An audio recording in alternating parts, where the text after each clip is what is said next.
This is iRacing, the world's premier online racing game. iRacing puts you in the driver's seat to experience today's newest form of competitive motorsport, virtual racing, all from your home PC. Race virtually in endorsed series from NASCAR, IndyCar, IMSA, the World of Outlaws, Aussie Supercars and more. Take on legendary circuits like Daytona, Silverstone and the Nürburgring. Join iRacing's global online racing community and get on track today at iRacing.com.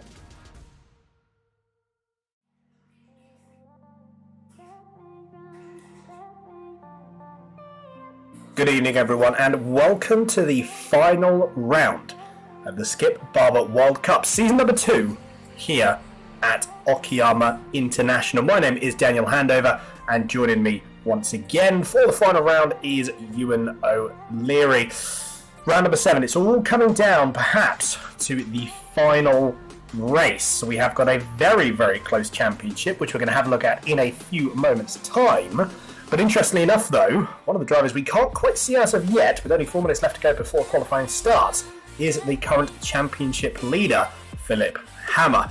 Ewan, obviously the season has been going on. It's been very, very close. We've had some cracking racing. It's great to finish at a track like Okayama, which is a great circuit. It's quite a big circuit for these cars. Yeah, coming down to the final 2 races, there's still everything to play for.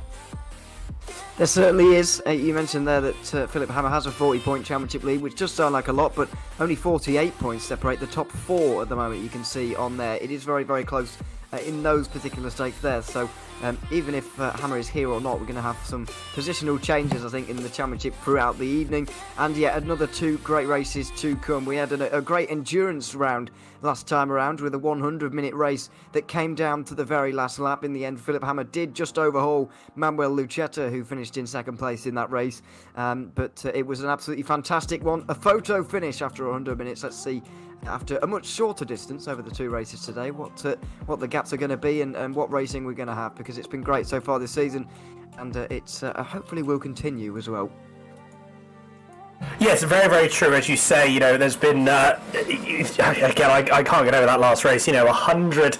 It was the hundreds, thousands of seconds between the finishing position. I mean, overall, throughout the course of the race, consider it was 100 minutes. There was lots of racing going on, which again just shows how close these drivers are. Bear in mind, we've said it countless times throughout the season, these are the best of the best when it comes to the Skip Barber cars. Philip Hammer, Vaughan Roberts, Lucchetta, all absolutely blindingly fast in these cars, as is the entire field.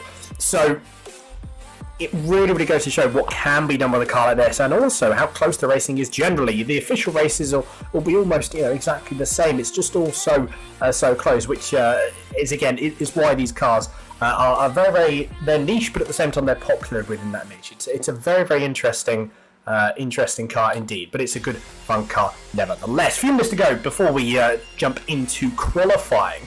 In terms of the positioning for the top, or currently the practice time, we'll have a quick look at those in a second. In fact, there they are.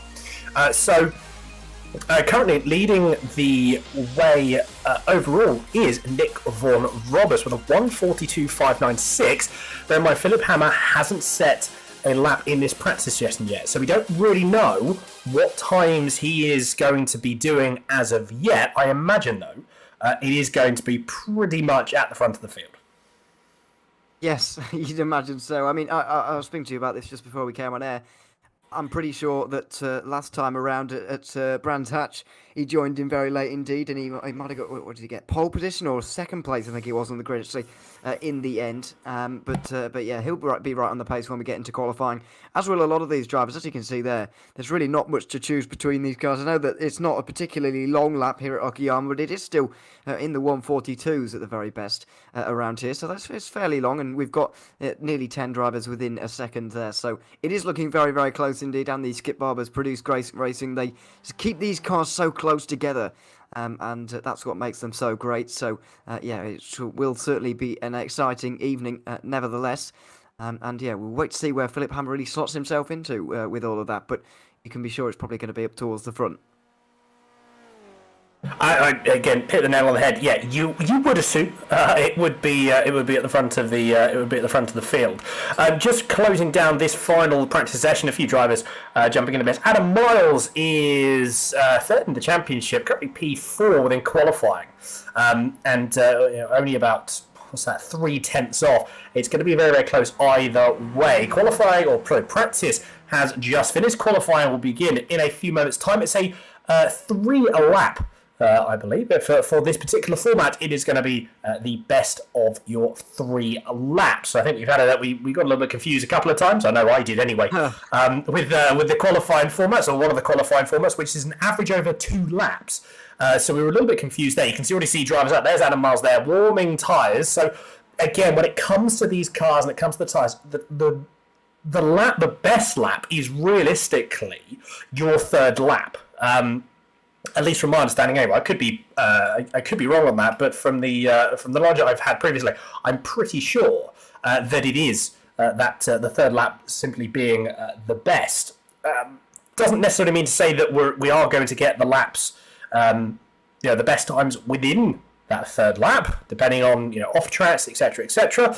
But we should see those best laps happening now. There will be some frantic tyre weaving and tyre warming. As we can see, that Adam Miles demonstrating that perfectly on cue. Just trying to get as much heat into those tyres before the first lap. Just using as many laps as possible.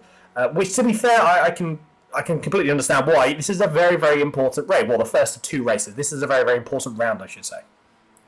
It is a very important round, and I don't know about you at the minute, but it certainly looks to me as if it's quite cold out there. I don't know the exact temperatures, but it looks quite dark out there at the moment, and I can imagine there's not much actual track temperature going around at the moment, although it does seem to be okay, being 27 degrees. It's not completely freezing, but it does look fairly late on in the day, as you can see there, 7:15 in sim at the moment. Not entirely sure if that's going to change for the races though, because I have a feeling in an hour's time or so, when we finish with the 2 races, if we keep that clock running throughout those 2 races, it's going to get towards proper darkness. So I hope that's not going to. I'm sure that won't be a problem for them, because we obviously we've got someone to set it up all properly and whatever. But yeah, that would be a bit of a worry if it does get if it does get too bad. But for the moment, it looks all fine. And Adam Miles has just completed all his tyre warming. Now he's going to start his first lap, and we'll see where he gets to. Yes, we will indeed, as you say. First laps are very much. First laps are very much underway for a few drivers, which Adam Miles going down through Williams. Again, what they've got to make sure of as well with they've got to capitalise fast flowing corners, momentum and conservation. We've spoken about that time and time again. Momentum conservation is the best thing you do. It's the most important thing within these cars. It's all well and good. You've got to work with these cars as well. You've almost got to get that car into that state of imbalance, almost, with a state of just a little bit of a slide, just to keep the revs up, just to try and keep as much momentum as you possibly can. You can also brake so late in these cars as well. As you said, you're an interesting point there in terms of weather. As the night goes on, it may get a little bit colder. That may help with time. So we may even see the second race actually being faster than qualifying.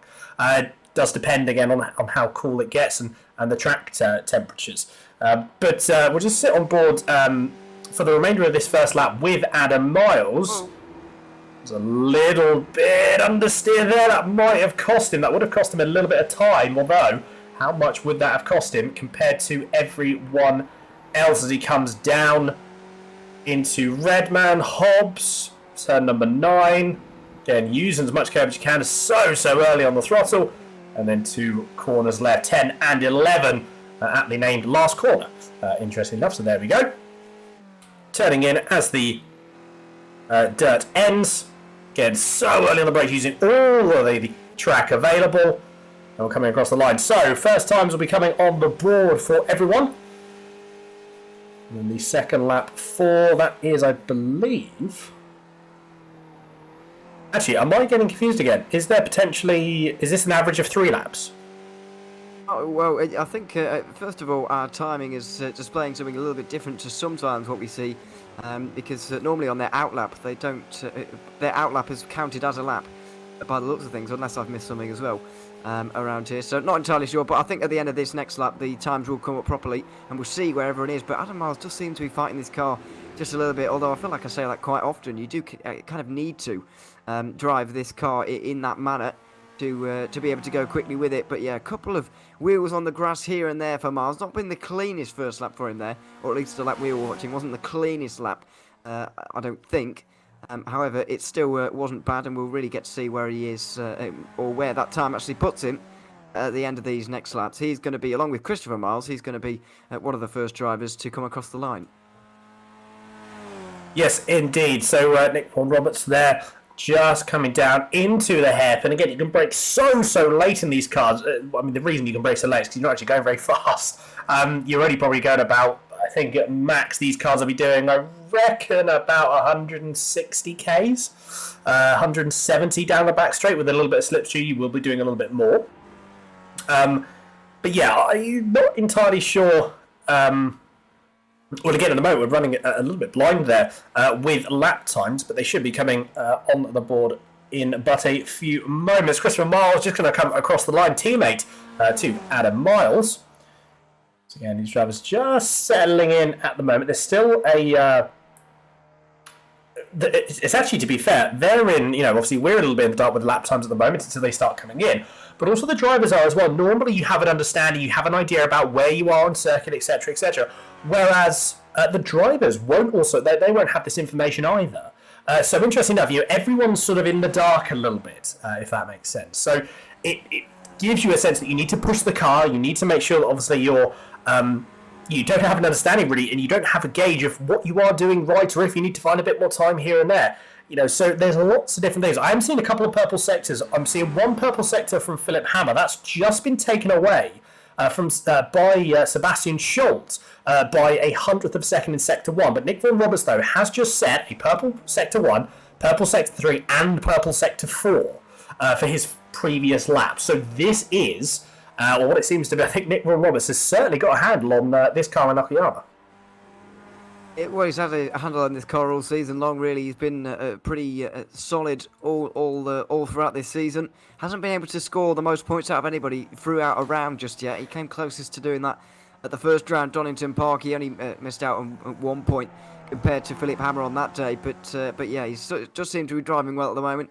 But as you say, everybody really in the dark as to where they actually are, because they won't have a position indicator or anything like that to compare themselves to others. But now they finally will, we believe anyway, as they come through the final corner once again to complete their third lap out here at the moment. Is this going to be the decisive one? Are we finally going to find out now? We are indeed. Justin Cypher comes over the line first of all, and it's a 44.3 for him.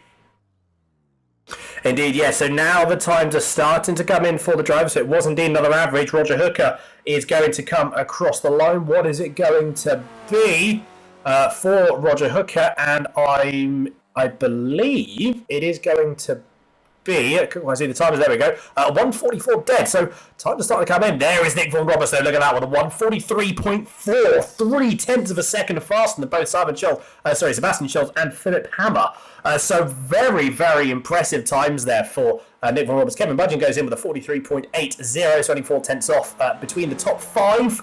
Roger Hooker a couple of tenths down from that in sixth. Thorsten Seifert has got, this is his final, he's actually just getting a little bit more practice in for the final stage of the race. Manuel Lucetta, though, have a look at that. Has put in faster lap times, albeit still a little bit down on Nick Vaughan Roberts, 2.5 tenths in fact, but he has got 10th on Sebastian Schultz. Now, all eyes, unfortunately, in one respect, unfortunately for Philip Hammer, unfortunately, all eyes are on Philip Hammer because he is currently leading the championship. He has the most to lose.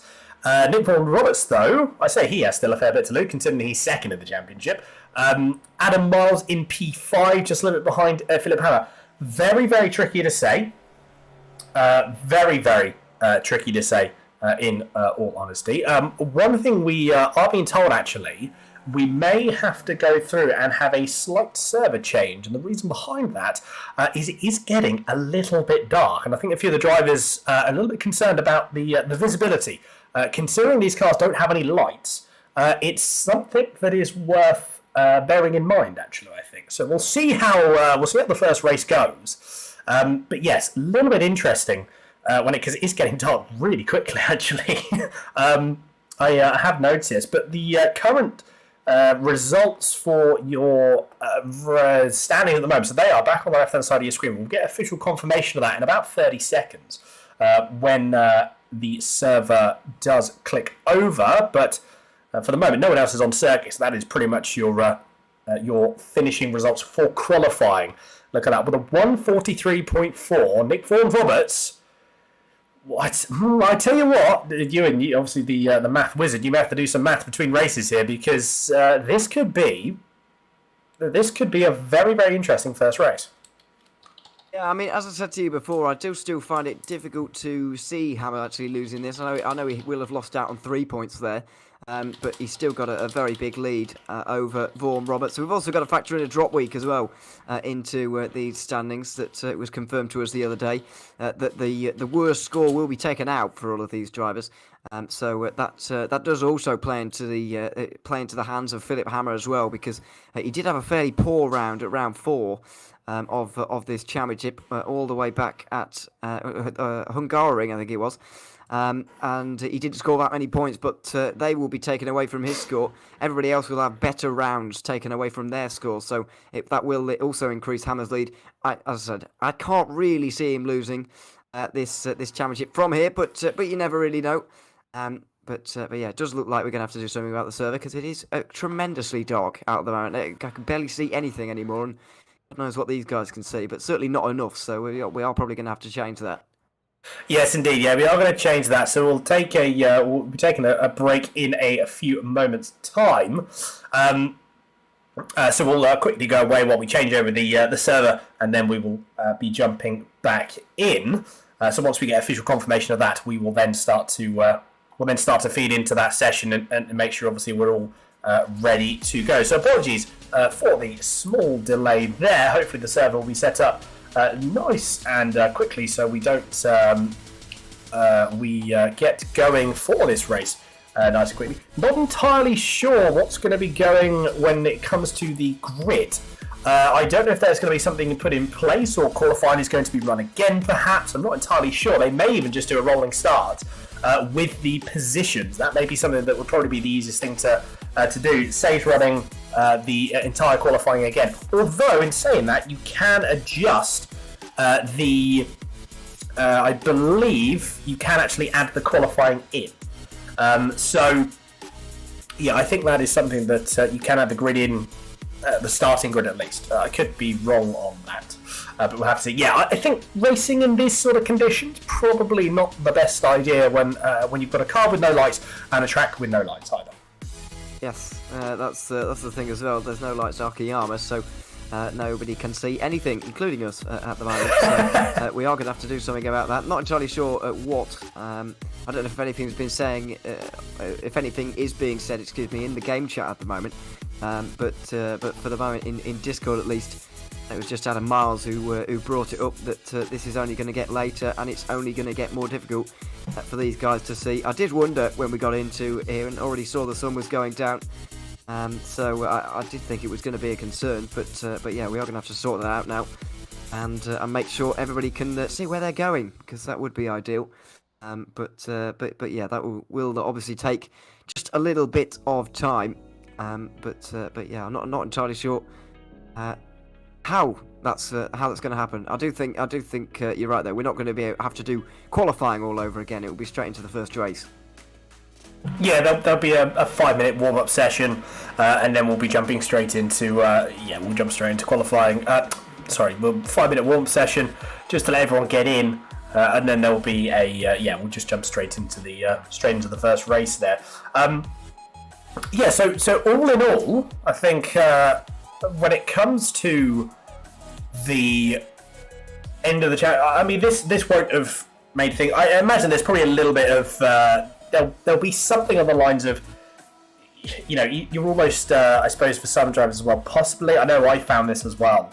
I don't know if you're the same as well when you've raced, but I always found that if something like this happened, it sometimes can be a little bit tricky to sort of get back in that sort of mindset of actually, prepping for the race and getting the race going, because obviously at the moment, when it now comes to, and out of the race, you've got a little bit of downtime almost. You have to then get your you have to get your head back in the game, so to speak. It's something that I always found just a little bit of sometimes a little bit tricky if something like this happened, and admittedly that makes me, it's something I always needed to get better at and still do. I wonder if that will have any impact, perhaps. I can't imagine it will. Again, these drivers, I imagine these drivers will be pretty much, again, at the top echelon of the Skip Barber car within iRacing, so I can't imagine it will be affecting them too much. No, you wouldn't think so. I know that it's something that did affect me as well when I did used to do a little bit of driving. It's the kind of rhythm breaker, if you like, of not going through with the race and then having to set things up again and do all that again. So that did it did disrupt me a little bit as well, I have to say. But yeah, for these guys, they are a little bit more talented than me, definitely, and they should be able to adapt to this fairly quickly. And let's not forget as well how much driving these guys actually do in the Skip Barber, not just now, but historically as well. This car's been out for so long; they will know it so well. It will take limited time for them, surely, to get back in and just be right back on the pace again. A little bit different in a race, of course, especially like this one where the slipstream can keep the field so close together. You can be that little 1% off and still stay in the group if things fall your way. So it's not of utmost importance, but yeah, I mean, these guys should all be absolutely fine by the time we do get around to that race, which will be held in a different server by the looks of things. Yeah, so we're just getting final confirmation when this new server is set up, and then we'll be able to jump out and swap everything around. One of the things actually I would like to talk about as well briefly before we get on, following on from your point there, a little bit, is the time it takes for the drivers to get used to the cars. There will be, as you say, almost no time at all, and that does extend to the more time you put in the car, it does make a difference. And there's not necessarily in terms of pace, but the adaptability. Especially in a scenario like this, where you've got to then come out of your race prep, mentality of getting ready to race. You've got a little bit of downtime, and then you've got to switch on straight away. Now, getting back into that rhythm, if you have the track knowledge, as the screen is completely black at the moment, where it has just gone completely pitch black, the way that you enter into that, if you have more ability and you have more time in the car, that will help you in the long run, because you can jump in the car. You don't have to worry about it. You don't have to understand the car again, because you've put so much time into it, you know it. And that's where you see, especially a lot of the real top, the top drivers in iRacing, they all race in the respective class, and they stick with it because they know it inside and out. They know it left, right, up, down. They know exactly what to do in almost any scenario. 99% of the time, they know exactly what to do. And if they don't, then it's an opportunity for them to learn. But those are so few and far between. Which is why, again, you see the really top drivers on Twitch. They'll only race the same thing because they're so good at it. Which is why you see if you sort of jump around and dart around between cars, you do get an understanding of all of them. But it's very, very hard to master them because you just don't have enough time within the car unless you spend 8-10 hours a day driving. Yeah, there are certain drivers who can jump into pretty much anything and be pretty good with it. But other than that, it is very limited. The lights do go out on the actual race, but nobody can see that at the moment. We are setting up a new server, as I said. But yeah, I mean, very few drivers can do what you said there and just adapt to almost anything and be fast in any car. You do get these specialists in different cars, and certainly the Skip Barber is one of those specialist cars, really, you would say. Some of them you can kind of jump around a little bit and get used to, like maybe a GT3 or an LMP2. You can kind of jump around and not drive them all the time and still be be able to keep up with the best. But certainly things like the Skip Barber, or say the Indy car as well, probably these kind of cars do have to kind of drive it a lot and almost be a specialist in it to be one of the best, as we're seeing with a lot of these guys in this series here. As you mentioned many times, these guys are the best that you can get in a Skip Barber, and that's been shown for us throughout this season. Certainly has. I wonder actually if anyone can, if anyone's still while we're getting the server set up, if anyone wants to jump in for a quick interview pre-race, then obviously please do feel free. While that server is being set up, it'd be interesting to again get some thoughts from other drivers while we get in. So this will mean that this race this broadcast will run over a little bit. Obviously, again, we'd most probably about halfway through the first race around about now. So I believe the first race was going to be 18 laps. So if we were to do the math, I reckon that's around about 25 minutes. If we're going based on a sort of 1:43 lap, I'd imagine it's around about sort of the 25 minute mark. I could be wrong on that, but I'm pretty sure that sounds about right. That sounds about right to me. And then we've got another race after that. So we'll get all the information in terms of reverse grids, etc., when that time comes. I think hopefully final couple of minutes, then we'll be able to jump in. So there'll be around about 5 minute downtime period while we just get everything sorted and actually then jump in because of the changing of servers. So we will take a quick 5 minute break and then we'll come back. Ewan, as well, question for you while we have got while we've got a little bit of downtime. In terms, have you driven the skid Barber? Can't you driven it? No. You've never driven it. No, I've never driven it at all. No, I've never driven iRacing, so well, that's a problem. But yeah, I mean, no, I've certainly never driven this car. What did you used to race then? What? Because obviously you said you raced a little bit. What were you racing back in the day? Actually, not back in the day. It's really about how old are you? You're younger than me, so it's not back in the day as such. But back in the day, a lot of F1 probably is where I made most appearances probably. Certainly while I was taking it more seriously. Anyway, so some of the more arcade games for a bit of a giggle, but more F1 on the serious side of things was my kind of thing. Never great at it because I could those cars are a little bit too quick for me really to be properly quick. But yeah, I did. I got a few good results. I was okay, but never world beating. Hence why I'm now a commentator full time rather than a driver any of the time. So yeah, there we are. I put the driving to bed quite a while ago. Well, how long ago was that? So what F1 series or what year would that have been? What year? Well, this is difficult. I probably. I can't remember if I stopped it in 18 or 19. I think possibly 19. Possibly the first part of that season, F1 19, F1 2019. Yeah. Not entirely sure because 18 and 19 kind of blurs into one.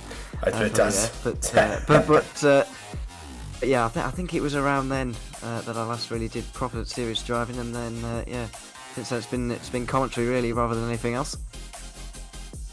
Well, and to be fair, it's I'm certainly trying to do as much driving as I can, but I think I enjoy the commentary and the broadcasting as well. It's interesting to see it from a different perspective at the end of the day. We are just being told, actually, the new server is up, which is fantastic news for us. So it means we can now get back into the action, and you don't have to listen to us waffle on for any long. We can, like I said, just jump straight back into it. So we will be back in around about 5 or 6 minutes, just so we can get everything up and running, and to make sure that there's nothing else. No the little hiccups that we need to sort. So we'll be back in a few moments' time. Don't go anywhere, and we'll be back for race number 1.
This is iRacing, the world's premier online racing game.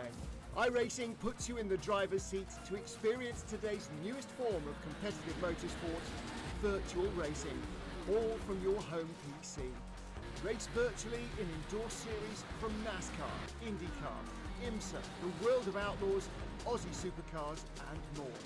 Take on legendary circuits like Daytona, Silverstone and the Nürburgring. Join iRacing's global online racing community and get on track today at iRacing.com.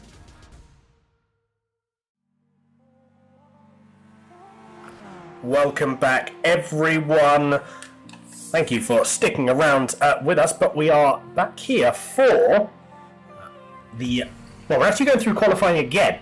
So lone qualifying is once again underway. A couple of drivers, well, everyone's had a practice qualifying, so to speak. So this order may be different. Nick Vaughan Roberts, certainly, I can't imagine be best pleased considering he was leading by around about 2.5 tenths of a second. Although it's an opportunity for him to prove himself once again and put himself up at the front of the field. So drivers have got about 5 minutes left to go. I may even possibly be under the impression that the qualifying may have also changed. I could be wrong. There's only 5 minutes left of qualifying. Well, I'm not sure, but what I can see at the minute, on the timing at least, is the fact that there are no times on the board yet, as there were last time. That is true. Whoever we were just looking at there is weaving around like it's basically an individual lap time that will get you a pole position rather than a 3 across the board. So not entirely sure, but once again, lap times aren't coming up the second time across the line. It looks like it's going to be the third once again, and it's going to be Thorsten Seifert again, I think, or maybe Efren Pozzati. The two of them very close in terms of going to be the first drivers across the line. Yeah, indeed. So we've got, I believe, Pozzati and Fabro are the two drivers furthest up the road. Actually, no, apologies, you are right. Thorsten Seifert is also very much up the road as well. So what you'll find is all of a sudden these times will all just come in and they'll all just sort of slot in. And you'll see basically all of the timings just pop up. Seemingly all at once, or at least in the space of about 15 seconds, we'll see the majority of them come up. But with regards to these final few laps, there is Nick Roberts coming down into the hairpin. There is Pozzati there as he goes down through Hobbs, turn number 9. 2 more corners left to go. But meanwhile, where is everyone? So Chris Wayne's only probably about 50 yards behind Thorsten Seifert. He's going to come across the line almost at the same time. That's wide for Pozzati there. That's going to be an off-track, surely. It may have got away with it, although I think that may have been track limits. Does Pozzati put a time on the board? And no, he doesn't. No, so that was unfortunate for Pozzati. He'll be starting on the back either way there. 44.9 for Thorsten Seifert. Roger Hooker with a 44.7. But where is Philip Hammer? There we go, look at that. 44.3. Sebastian Schulz there with a 44.4. That's time. That's a little bit confusing. It seems 44.2 for Nick Vaughan Roberts. He's just gone in with that 2.1. And then Adam Miles in P4. So Nick Vaughan Roberts, once again, he's at the top of the standings. He's at the top of the times. So very, very close once again through that top of the field. And I think a couple more drivers. Actually, no, that is everyone. Yeah, that is everyone at the top. Just having a quick look, though. Philip Hammer has put in a faster average, it seems, than Sebastian Schulz. And yet he's actually P3 instead of P4, which I find interesting. I think it's displaying their best lap times there rather than their average. I think that's iRacing's fault, by the way, as well. I think that's what it's displaying, because there's a number of, if you look down the order a little bit closer, there's a number of people who are out of position. Possibly Manuel Lucchetta, actually, who set the best lap time of everybody ever, actually, in that session. But his average is not very good by the looks of things. Might have made a mistake somewhere around the lap. Would have been Weaving, wasn't he? That would have been wide. So he's 11th after that. And he'll be really disappointed, because he did qualify quite well in the first time round. He was second alongside Nick Vaughan Roberts. He was obviously converted again for another pole position, but yeah, Lucetta down 11th and with a lot of work to do there. It did, yeah. So we are right, as you say. It is that 3-lap average, which you did get right. Although, as you say, iRacing displaying the fastest lap, which is why I think my mind was getting a little bit confused. Oh, it's all good fun, but we're there now. Yeah, so Lucetta, as you say, fastest time currently, that 44.184, very, very impressive. But yeah, I think on that first lap where we saw him weaving, that was actually a timed lap. So that would be certainly the reason why he is down there. I believe that is everyone. Yes, another 30 seconds or so, and then we will be going into the first race. So I think everyone will get the official grid positions up, and that will actually give us, obviously, who will be starting where. And we will also be able to confirm for you the number of laps as well. So go through final few seconds. And then you'll see the timings will switch over, and then all of a sudden the grid. There we are. There is the switch over, and interesting enough. So we've got a very, very quick warm up before we get an apology. I didn't realise we would have had the. Didn't realise we had a warm up. We might skip through it. I don't know. We might skip through it. That is very, very true. We may very well skip through it. I think the server, I don't know what you'd call it, but the server maker, admin, whatever the word for that is. Yeah, thank you. Yeah, it has the ability to skip through if they want to, and they might choose to do that on this occasion. And yeah, we'll see how long the race is actually going to be. We think 18 laps, which does translate to just about half an hour. And then we'll do it all again for another race in race 2. By the way, as well, it's not going to be a reverse grid like we saw for the Donington Park race earlier on. That was a kind of short sprint kind of format where there was a reverse grid. On this occasion, there will be no reverse grid. It will be you'll start race 2 where you finish race 1.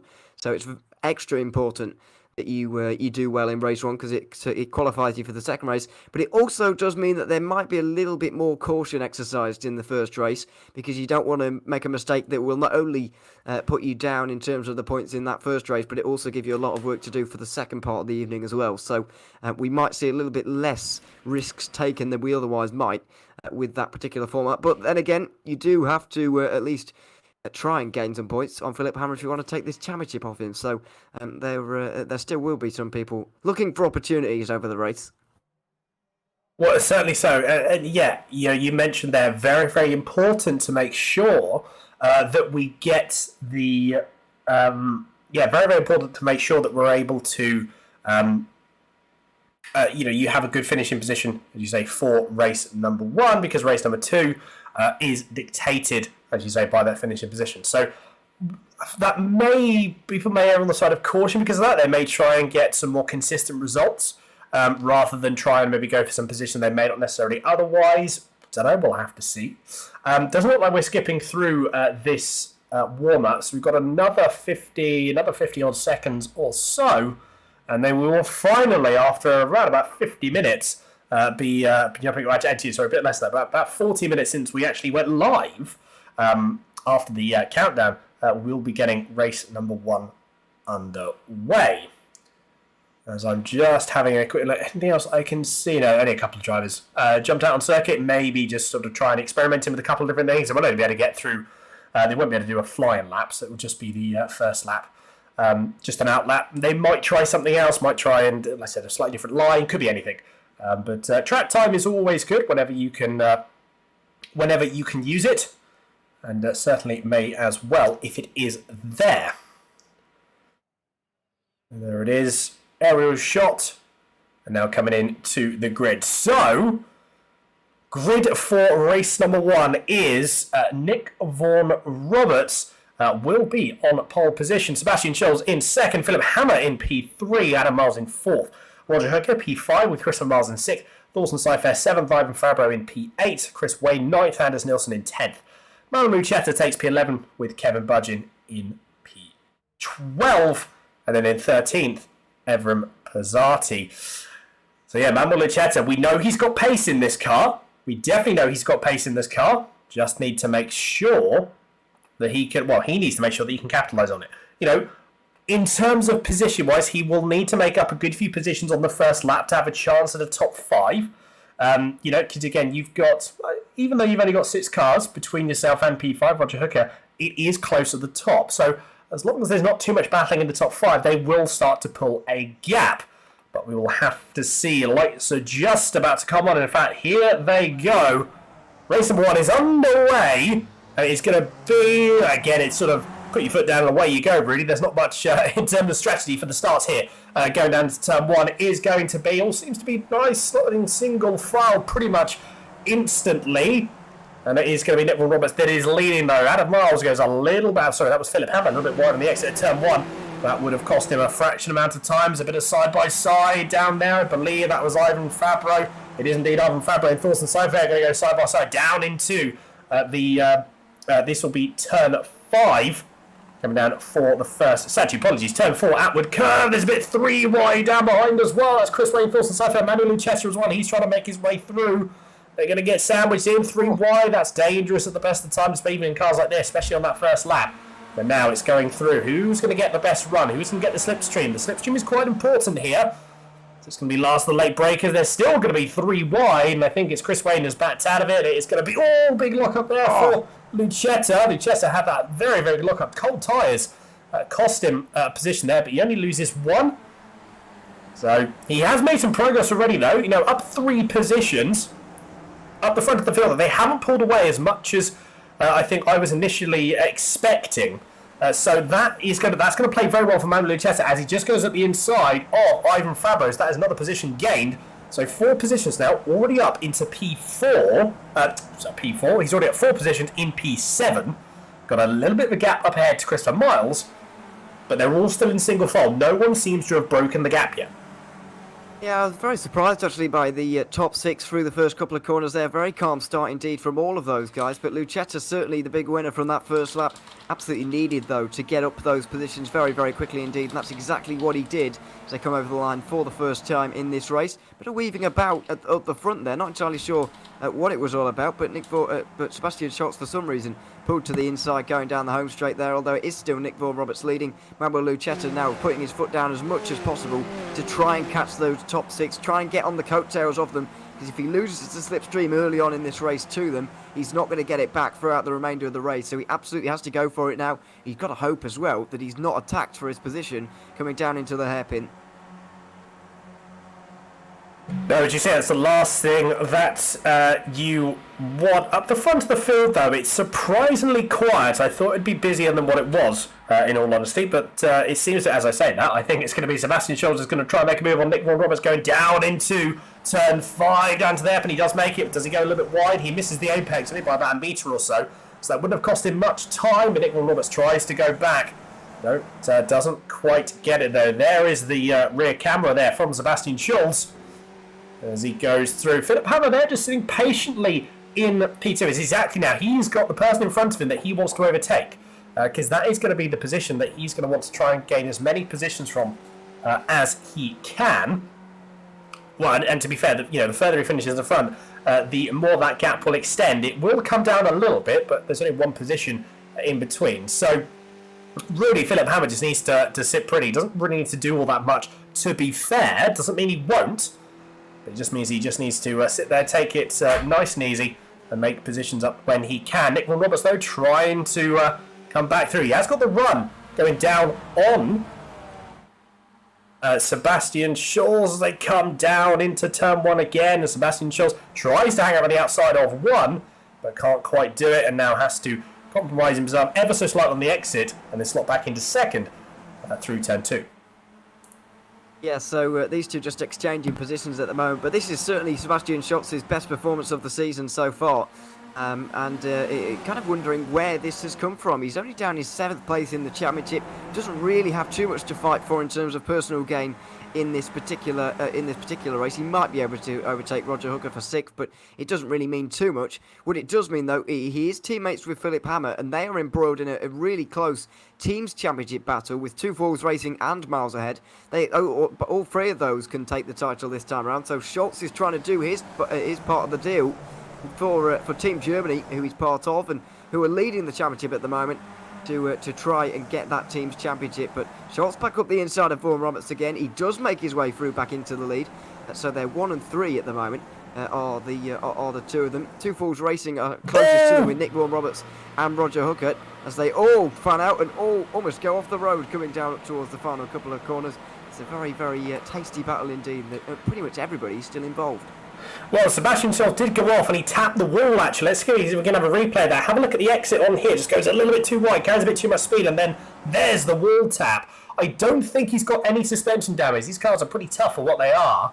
So I think he's got away with it, but my goodness, that was very, very close. That has put him down into P5, and what that now means is that Nick Vaughan Roberts and Philip Hammer are now P1 and P2, but it is still pretty much a single train all the way down to P11.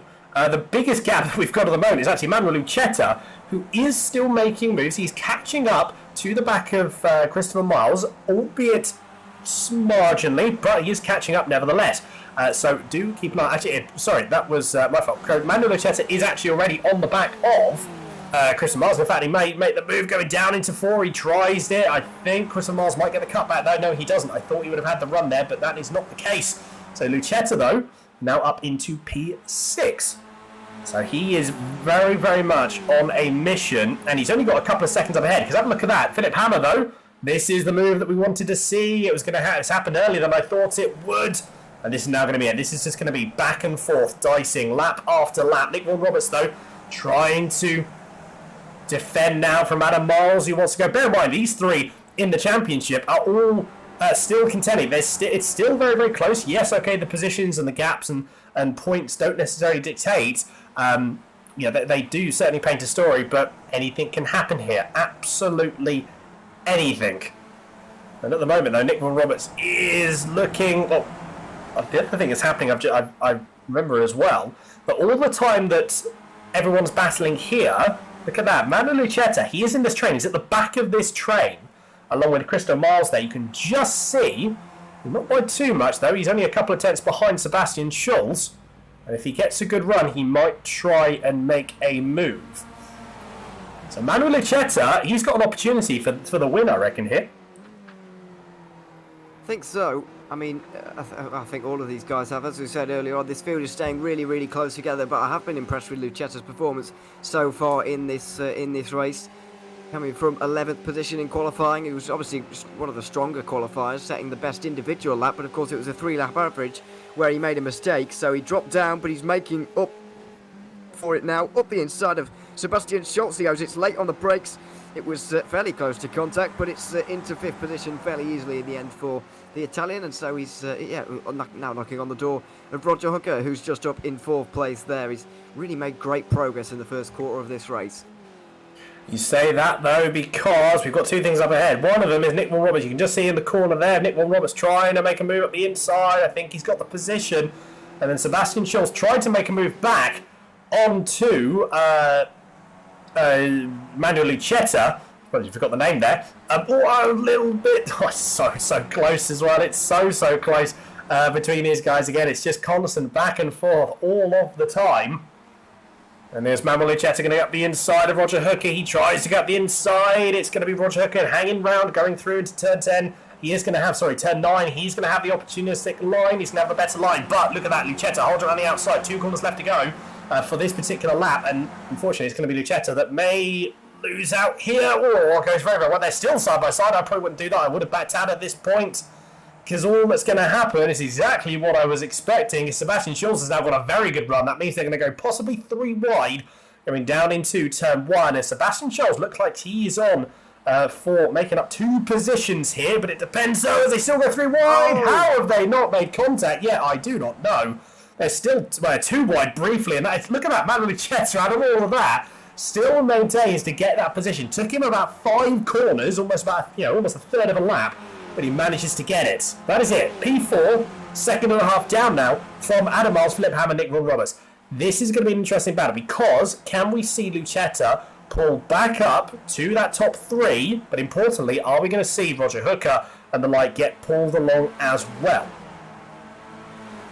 I mean, yeah, well, that was all very impressive and all very entertaining. I don't actually think that was the best thing for Manuel Lucetta's race, to actually battle so hard with those two there. It was very spectacular, of course, but look at the time it's lost them. He's going to now find it a bit difficult to hang on to the coattails of the three in front, who have just exchanged leadership as well. And they seem to be working together. Philip Hammer, Nick Vaughan-Roberts and Adam Miles all working together as things stand, and they're all kind of working to distance one of their championship rivals, Manuel Lucetta, who, as things stand, is going to drop to fourth in this championship behind the three who are 1, 2 and 3 in this race. So, as I say, it was all very entertaining, but was it the best thing for Lucetta's race? I don't think so, although that doesn't write him off completely. He might still have the pace to get back in with these guys once more. Well, we'll have to keep an eye on the previous lap times. The gap has come down. I'm pretty sure it was 1.5 seconds. It's now 1.1. So I don't know. It seems to be. We'll have to see when it comes across the timing line once again. But 1.110. Have a look at that and see what it's like when it goes through the next timing line, which will be across the start-finish line. Philip Hammer and that gap. Philip Hammer still now leading that top three. 1.3 seconds. So it has come down a little bit. Times for Lucetta was 1:44.09 for that last lap, and the top three were running. So we got Philip Hammer with a 43.64, Vaughan Roberts with a 44.3, and then Adam Miles with a 43.88.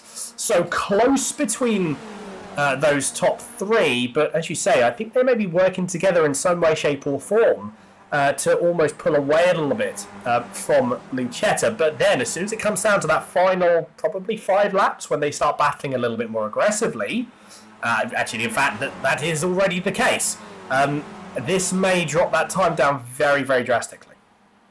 Yeah, is this a real concerted battle between the three of them, or are they exchanging positions where it's a little bit more of an argument this time around, although Philip Hammer doesn't really want to be part of it.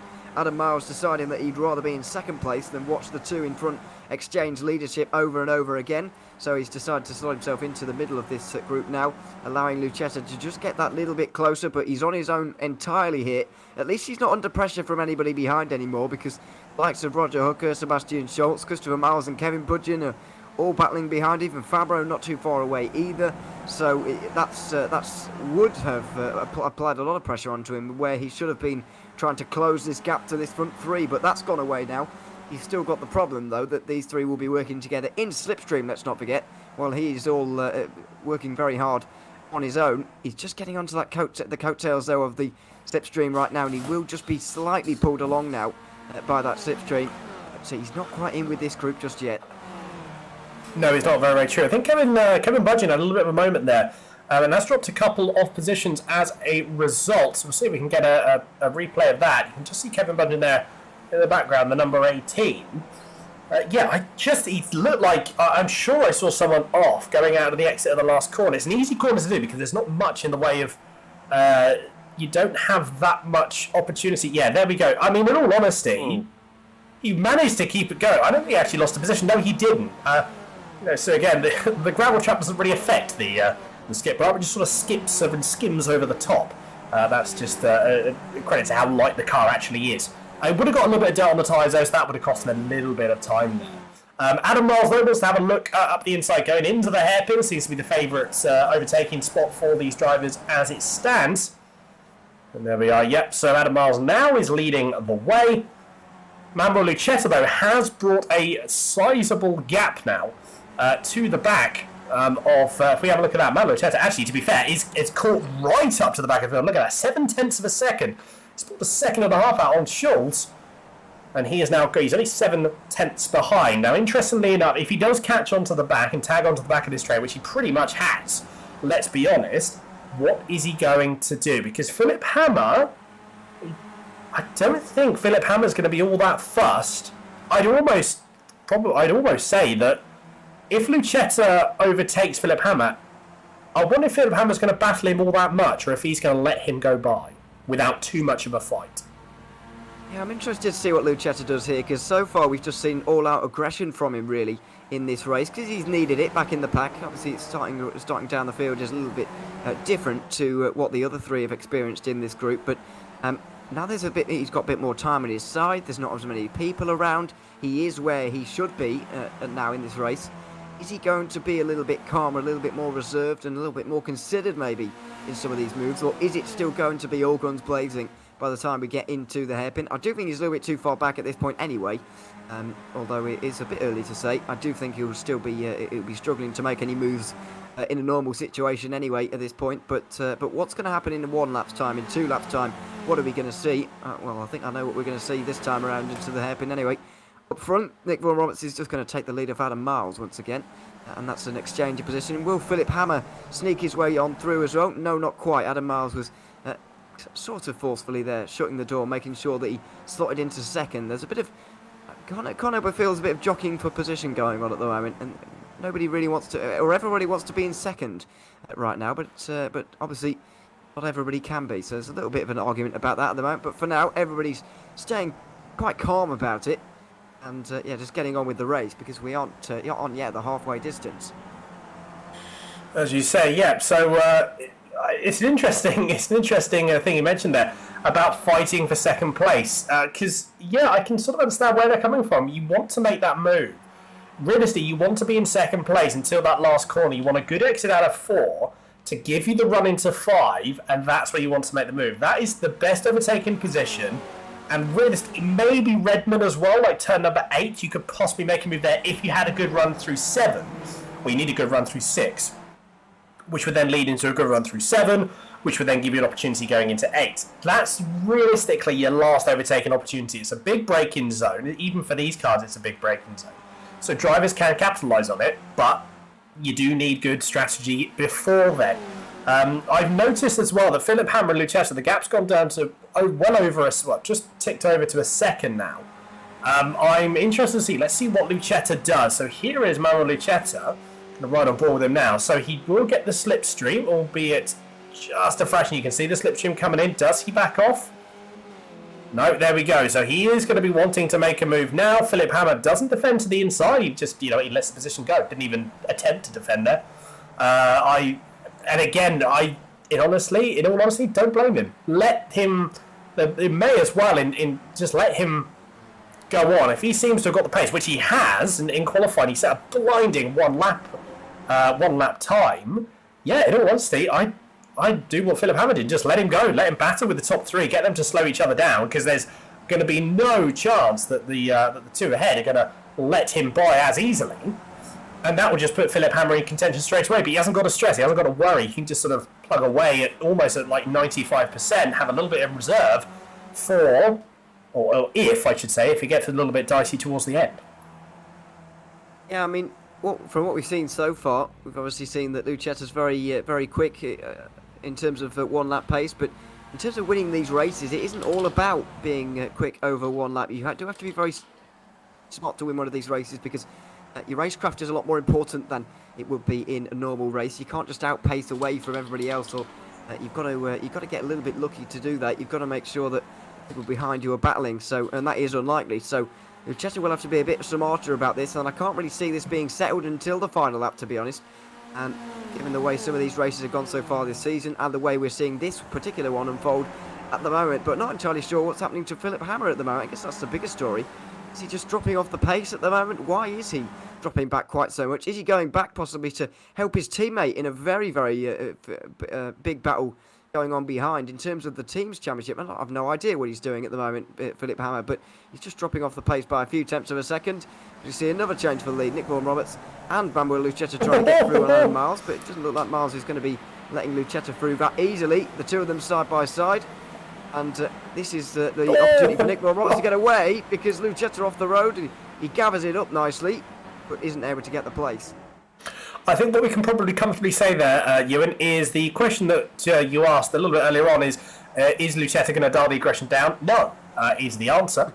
I think we can comfortably say no. He wants that win at all costs. I'll tell you what, though, look at Philip Hammer. He's back in contention. He's back on the pack.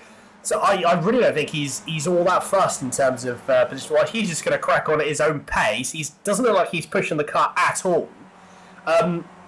And in all honesty, tyres not really going to work. You're not going to have to worry too much about tyre deg.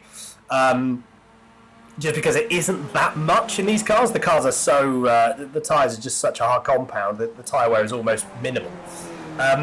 But perhaps, this is a slightly longer race. Maybe you'll see in the last couple of laps, this may help Philip Hammer. You might have a last-minute surge. Manuel Lucetta does indeed get by Adam Miles this time, and once again, Philip Hammer is all of a sudden right on the back of that position. A little bit further down, though. Let's have a quick look at what's going on here, because it's Roger Hooker leading this little train here. Kevin Budgeon and Sebastian Schulz possibly going to go side by side as they go down through the Moss S's. It's actually a four-way battle now with Christopher Miles tagged onto the back of there as well. Sebastian Schulz or Roger Hooker getting a little bit, didn't have the best of exits there by the looks out of turn 4. That has cost him a little bit of time. And this may cost him a position or two. I think Thorsten Seifert. Oh, is it going to be a through? Oh, that's a brave lunge. That is a brave lunge for Seifert there. And he locks up for good met. Do you know what? He might have got and actually done. They're going to be through right through turn 6. That's a brave move because that's one of the narrowest parts of the circuit. They still managed to stay up ahead with Roger Hooker still staying ahead of this train. That's now Sebastian Schulz is sorry, that was Sebastian Schulz that is managed to stay ahead. Thorsten Seifert now has to settle once again for P9, but it is getting very, very close. Actually, I think I may be getting things wrong. Apologies. No, Sebastian Schulz has to settle for P8. Thorsten Seifert is a couple of seconds down the road. So that was Christopher Miles actually getting involved in that battle there. Yeah, there's one of each battling team in the team's championship as well. That's going to be even harder to work out because there's obviously two drivers involved. But yeah, there's certainly important points up for grabs in these positions here, and it's a great fight. It's a lot more aggressive, a lot more unpredictable maybe as well than the one we're seeing up front at the moment between the top 4, where there's kind of an exchanging of positions going on through the first 2/3 of this race anyway. Back here, it is a lot more fight for what you can get kind of thing going on at the moment. You've got to remember as well that Christopher Miles is going to have one eye on his Pro-Am Championship lead at the moment. He will have quite a big lead as things stand. I think it's about 47 points over Ivan Fabro with the drop week factored in. That's going to be extending as things stand, but he won't want a DNF or anything around here because that would make his life a bit more difficult. I mean, a DNF is the absolute last thing that he would want, certainly. So, Roger Hooker, though, is going to be getting challenged once again from Kevin Budgeon, and then Schulz and Christopher Miles are still having a battle once again. They're still tussling. So this is the other... it seems to be the other big train that we have. The other closest battle is between, I think that is Fabro and Pizzati there. So bear in mind also as well, Christian Miles is leading, so he's leading Thorsten Seifert in the Pro-Am category. Currently with Thorsten Seifert in second, and then Fabro and Pizzati, they're a few seconds behind those. So Christian Miles doing, again, a very, very good job for this Pro-Am lead currently, and overall P7. So certainly not doing bad at all. As I say that, sorry Christopher, I didn't mean to jinx you there. Sorry, that was Kevin Budgeon. Sorry, Kevin.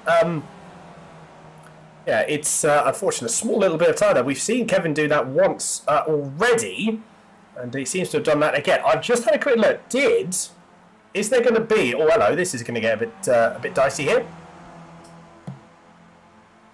Yeah, here it is. Coming down towards turn 5 at the minute. Lucetta is trying to make moves pretty much anywhere that he can, and he does so up the inside of Nick Vaughan-Roberts into turn 5. We'll see where Adam Miles is going to fall into this, as well as Philip Hammer as well, because this battle, Lucetta has brought this battle a bit more unpredictability and a bit more aggression as well than what we've seen in the past, where they were just exchanging positions. Now the all-out fight, seems to be really on. Yes, it does indeed. 3 wide down into the hairpin of turn 5, and it's going to be Manuel Lucetta that takes the lead all for a brief period of time, because Adam Miles is now on the inside for turn 6 and the inside for turn 7. He just gives enough room, but it still means we've seen Lucetta do this once before. He hangs it around the outside for what seems to be ages. Nick Vaughan-Roberts, though, is going to be coming on the inside, darts to the outside instead. He wants to get the better line. He wants to try and follow Lucetta through. It is still Lucetta that is ahead, albeit just only by a couple of hundredths, a couple of car lengths, and that does allow him to get up into the race lead. So Manuel Lucetta, once again, an overtake that took 3 or 4 corners, has now been completed with 5 laps to go here. He now inherits the lead from P11, remember. P11 on the starting grid, and he's now leading this race, trying to dart out of the slipstream, taking probably the other side of the race circuit. Unfortunately, it doesn't seem like it's done. It's done enough for him to stay ahead going into turn 1, but look how close Adam Miles is to the back of that car. And again, just keep an eye. Philip Hammer, he's just sitting there. Philip Hammer's got front row seats to this. He's loving life. He's got a better seat in the house than we have. We've got all these different camera angles. Philip Hammer's just again watching this go on. Have you seen? No attempt, absolutely no attempt to make any positions up here. Because again, there isn't much point for him at the moment. He'd rather, and as absolutely I agree with him, rather just take the positions and just take what is, take the points that he currently has got. He will lose a couple of positions to the guys ahead, but it's not going to be that much for him to really worry about as it stands. Meanwhile, a little bit further down the order, it's all getting a little bit dicey once again. I've just seen at the front though, Nick Roberts, Lucetta, and Adamar, they're all switching positions once again, but switching positions down here as well, so we don't quite know where to look. But it's going to be Roger Hooker that is still leading this train, albeit just. We've got Kevin Budge and Sebastian Sauls. I think there was a tiny bit of contact there going into 6. Down into 7, side by side again. We saw this a lap or so ago from Manuel Lucetta. Are we going to see the position gain? Yes, we do. So, number 18 of Kevin Budge, inherits that position from Sebastian Schulz. Christopher Miles, though, can't quite get past Schulz at this point. Couldn't capitalise on that position that he'd already lost. And once again, they all slot back into single file. What this is allowing, though, have a quick look at this. From Cypher, he's sort of there or thereabouts. He was a few seconds down. There he is. You can see the train ahead of him. Now, I'm almost sure. Sorry, I was just beginning to wonder aloud, why is everybody fighting so hard? That's because the checkered flag has come out. Clearly a timed race as well as the laps as well. Can't go on for too long, and so it does look like Manuel Lucetta has taken the victory from P11, which is a great drive from him. But yeah, that explains why we saw all of that going on a very, very exciting final lap. Well, that certainly would. There we go. There we are. So yes, as you say, Manuel Lucetta taking that race victory. Nick Roberts second, Adam Miles third, Philip Hammer in P4. So that was why it was all getting a little bit dicey. Behind, apologies for that. Again, that was it would have been as you say, a timed race then. 25 minutes, I would imagine, of the time race. Looking at the timer on the screen, so that would certainly be the case. So there we go. 16 laps of the drivers will be running this particular race. And I imagine it will be very much the same for race number 2 as well. We're going to bring you the official finishing results for you now. And in fact, here they are. Actually, that's as if by magic they didn't actually work. Where are they? If we bring them up, there we go. That's certainly not it. Apologies. Whereabouts are they? In fact, here we go. Lucetta, there you go, does taking that win only by a tenth of a second, though, from Nick Roberts in second. Adam Miles P3, Philip Hammer in P4. Good points all from him. Roger Hooker P5, Kevin Budge in 6th, Sebastian Scholes in 7th, Christopher Miles taking P8 and the Pro-Am victory. Thorsten Cypher in 9th, Ivan Fabro 10th, Pizzati in P11. Chris Wayne in 12th, and then Anders Nilsson finishing around about 18 seconds down in P13. So race 1 done. We're going to be confirming we may need an additional stream. We've actually just got confirmation there from Adam, so thank you very much, Adam, for confirming. 25-minute races, so there we go. At least we know for next time. So iRacing feeding us all the wrong information, it seems. It wasn't giving us the information for qualifying. It wasn't giving us the information for the races there. So, I said something I need to have a look at to make sure it is providing us and you with the right information. Apologies for that. So round race number 1 is done. We're going to get some confirmation. We may need an additional server for race number 2. So we will get that confirmed with everyone. And then once that is done, we'll then be able to let you know. As soon as we know, we will let everyone know here as well. But yes, Ewan, as we have seen time and time again through this championship, another very, very good and very, very close race. Yeah, it certainly was. Another very good race. I mean, we haven't seen somebody like somebody come from as far back as Lucetta to still win a race here this season, I don't believe. So that was very impressive from him. But yeah, great battling up and down the field from everybody, really. Another very enjoyable race. By the way, Hammer has lost points not only in this race, but overall now on all of his rivals actually here today. But for me, still nowhere near enough, losing enough points here today. He's already scored 50 in this race here today. He's only losing 2 to Adam Miles, 10 to Vaughan Roberts, and 5 to Lucetta. With a 40-point lead, he should still be absolutely fine in terms of this championship. And don't forget, this is going to be the starting grid for race 2 as well. We will not be reversing or anything. It's straight through to race 2 with the same grid.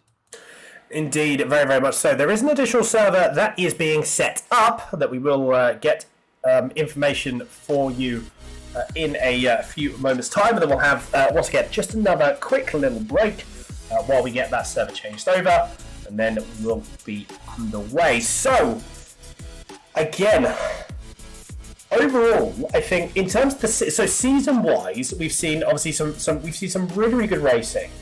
When it comes to additional seasons, as with any season, to be fair, we're always hoping to build on it every single season. And this being only the second season that this has happened, one would hope that there is going to be an additional season, another season being started. Talks haven't quite been finalised yet, but I'm sure that it's a conversation that's going to be happening with all of the drivers very, very soon. In fact, because we obviously want to make sure that we can get the numbers, want to make sure that we can get everything all set up and ready to go pretty as soon as possible. Because this has been certainly a fantastic season, and really just I've just been told as well, actually, there is going to be an additional qualifying. There is going to be once again another qualifying session because it is a new server.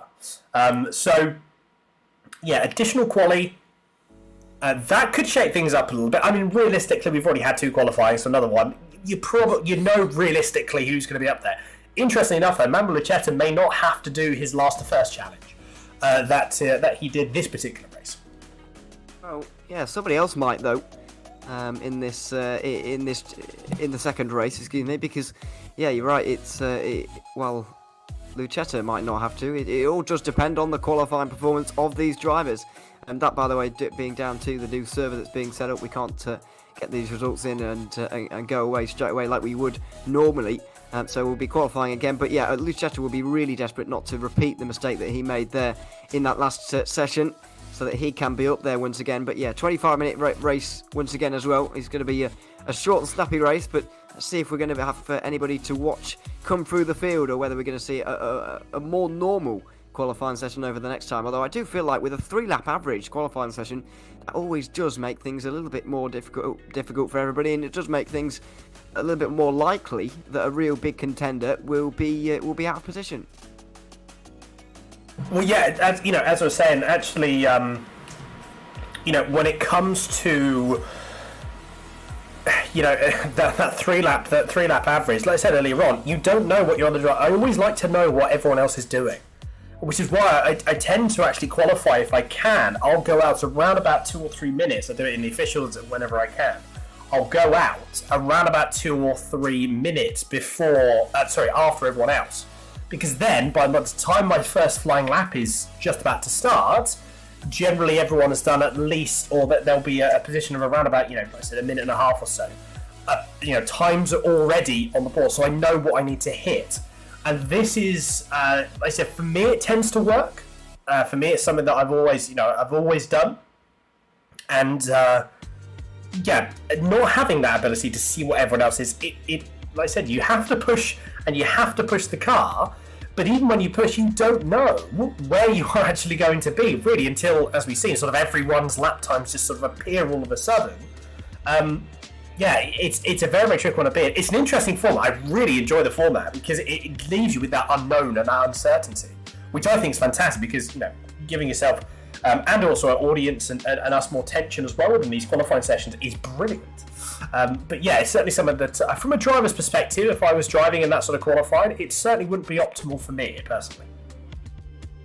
Yeah, I mean, personally, for me, I mean, I didn't take too much notice of everybody else during a qualifying session, especially if it's just going to be one lap, as this new session is going to be. It really doesn't matter to me where everybody else is. It's just about focusing on your driving, on your race at that point, and just getting on with it at that point. But yeah, I can certainly understand that for some others it might be a little bit tricky not being able to see what's going on around. But the pressure's really going to be on. This is going to be the final qualifying session of the season, going into the final race of the season, and you absolutely do not want to be down towards the back. Although, as we've seen, if you do have the pace, like Manuel Lucetta did, then you can still make your way through the field. You certainly can. It is not impossible. Now, when it comes to the final lap, we've actually just been told that there is now a one-lap qualifying here. So we've changed the qualifying somewhat. There is going to be just simply a one-lap qualifying, so not taking the averages for the next session. So another slight change, which again is going to shake things up even more. So that's going to give us an idea of what people can do on that one lap. Lucetta was very, very fast and a very, very impressive drive, certainly from almost last to first. Is he going to be able to stick it a little bit higher up the field? We will have to see. And we're just being told, actually, interesting enough, by the one and only Benny Simonson in the YouTube chats, we will also have a season 3, which I'm very, very much excited for. But we're going to change over. We have got the new server release, so we're going to quickly change over. We'll be back in a few moments' time. Don't go anywhere, and we'll see you in a few minutes.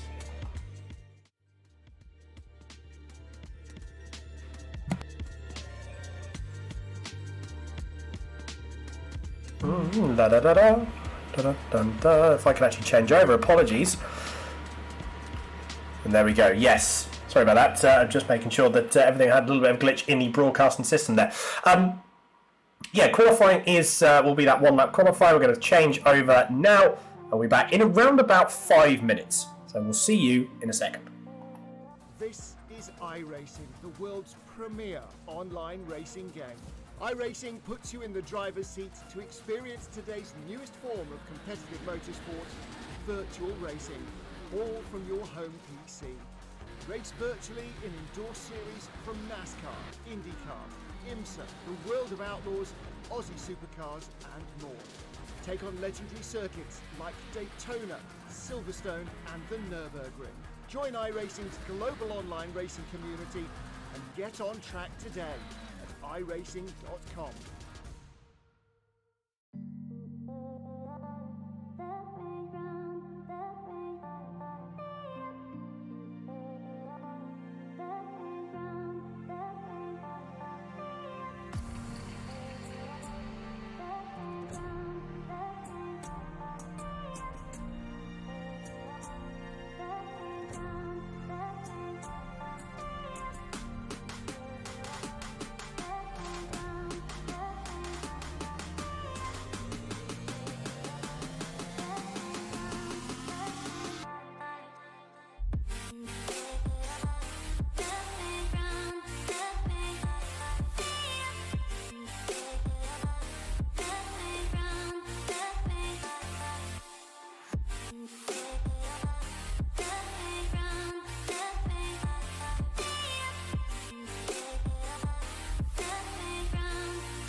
And welcome back, everyone. Once again, race number 2 is nearly underway, but before that, we do have the lone qualifying currently lone qualifying is underway. Times will be currently on the board in a few moments. And being that lone qualifying, if you have it off track, if you get it wrong, that is it. Game over. That is it. Tough luck, unfortunately. And I believe Christopher Miles is going to be the first person that is going to set his lap, although I can't see the times on the board, so perhaps we may not actually be on this lone qualifying as we first thought. We may actually be still on our averages, because I would imagine, yes, I believe we may actually be on our averages still. Yeah, I mean, we had it confirmed too, is that we have a one-lap quali from Adam Miles, who set up the server, but apparently it does look like we are going to be going on averages. We'll wait to see if that's going to be 2 or 3, but it looks like it's going to be 3 lap from what we've had so far. So, as I said a little bit earlier on, more scope for people to make mistakes, and I am a fan of the average time format, because it does separate the guys out a little bit more. As we've seen so many times this season, there really are limited places you can make up and lose time in this car, and so over one lap, especially at some of the shorter circuits we've had this season, like Donington Park, etc., it really means that the times will be ridiculously close. This means that it will be a little bit more spread apart, and the real best drivers will rise to the top as they always do in these qualifying sessions. But let's see who it is. As it looks like it's going to be Pizzati once again, the first man to come across the line to complete 2 laps. Although he's going to have to go around one more time before we see that. Oh no, we're not. We're doing a 2-lap average. There we are, over the line for Pizzati, who originally goes to the front, but he's surpassed by Philip Hammer pretty quickly. So yeah, Philip Hammer, that 43.083, that's fast. That's very, very fast. Kevin Budgeon up in second. We then got Bonjoka in third. Manu Lucetta is just about to come across the line. What is it going to be for Lucetta as he comes across the line? And it is second, but only by a brief fraction, less than a tenth of a second is the gap. Also, actually, big thanks as well to Adam Miles for jumping in and doing that. Wow, that was interesting. Took the cameraman out. Big thanks to Adam Miles there for jumping in and helping with the setup. So iRacing may be feeding us another incorrect information, or perhaps it is actually feeding us the excuse me. Perhaps it is feeding us the information again, just a little bit. It seems very, very strange. I don't know. It just seems the information we're being given from iRacing is just leading us. It seems to be leading us consistently down the wrong path of what is actually what's actually happening, because I believe that was indeed a 1 lap. Yeah, I do as well. I think it was telling us that they were on a lap when they were actually doing their formation lap, rather than an actual lap time. So I do believe that was pretty much 1 lap qualifying there. But once again, it did produce similar results. Nick Vaughan Roberts, for the 3rd time today, tops the qualifying session. Philip Hammer did very well there to get second. Schultz once again with another good performance. And for Team Germany in the Teams Championship, it is starting to look very good for them. Lucetta finishing in 4th with qualifying there. He's right up there, and he will be out throughout the race. He'll be right up there. Adam Miles maybe a little bit disappointed to be in 6th position, although he is only 3 attempts off. He can't exactly be too disappointed with his actual lap time there. Just maybe the position that he's ended up in. Well, as you say, all things considered, seeing as you're in 6th place, but you're only 3 tenths off, it again goes to show how close this grid is. But Nick Vaughan Roberts taking that pole position for the 2nd time this round.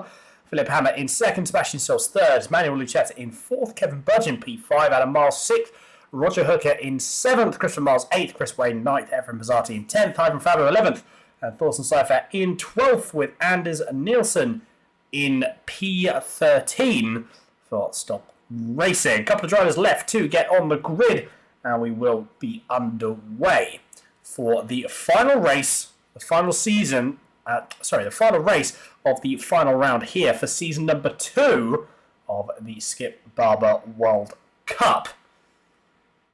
It's all going to come down potentially. Well, I think again from a positioning of where we are when it comes to position, Philip Hammer's in a very, very strong position, a very strong position indeed. All he needs to do is hold his own through this through these next 16 or so laps, and he will be the title. He will be the championship winner. Lights out, away we go, and it is yet another clean start, another relatively easy, straightforward start for everyone. It seems that Vaughan Roberts got a slight jump.